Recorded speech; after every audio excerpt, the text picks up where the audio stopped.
What's up YouTube? Today I just wanted to go over the Dewalt Tracksaw router attachment, do a quick video and show you how it's used. I know this video is a little bit different than what I usually post, but I hope this helps you guys out. First thing we're going to need is a router, which I have here. I have the Dewalt router and a plunge base. It does come with a fixed base as well. Second item we need is the actual Tracksaw guide. Third item we need is a track. And then the final item we need are some clamps. These will go into the bottom, and they're actually specially made to fit into the bottom of the Dewalt track so you can clamp it down. So the first thing we need to do is actually get the attachment attached to our router. So this plate right here with these bars is interchangeable. Comes with a couple different options, and you'll use the one that fits your router the best. I believe other routers, not just Dewalt, will work with some of these bases. So on here we have a bunch of different levers that we use to make sure that we can make a straight cut, which I'll show you in a second. This goes into the base right here, and you just tighten these up so that it stays in the router. The second item that you're going to want to pay attention to are these knobs right here.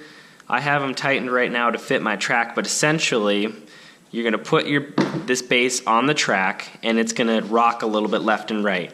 You just tighten them until they're the right tightness so that you can still move the router easily, but it won't rock back and forth. And then you take a screwdriver and just tighten down this nut so it can't move. Otherwise, if you don't tighten down this total nut with this screw, when you're pulling it, it'll loosen up and you'll still be wobbly. The first time that you actually set up your router or you use your track, you're going to have to cut off the rubber edge because your router rubs against it.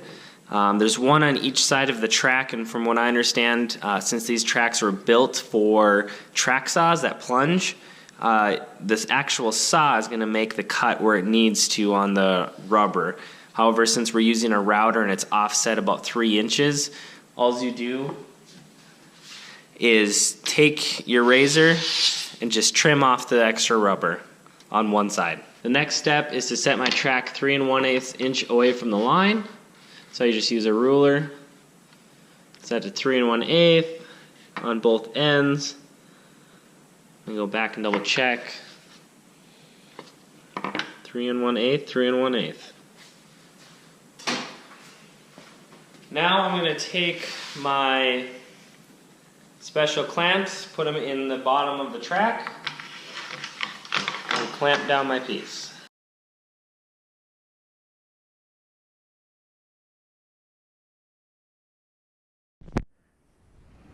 Now that we have everything set up, we're almost ready to make our cut. So what you do is you just line the bottom of this track up with the actual track, and then the Dewalt routers at least have a little notch right here. So what I do is before I actually make my cut, I just run the router back and forth and make sure that it doesn't move from the line that I just drew. The only other thing that you're going to want to set before you make your cut is your plunge. Since this is a plunge router, you can set it to whatever depth, lock it in, and then make your cut.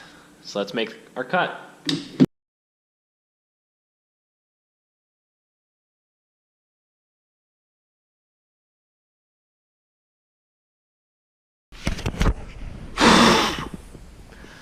And as you can see, we have perfect dados.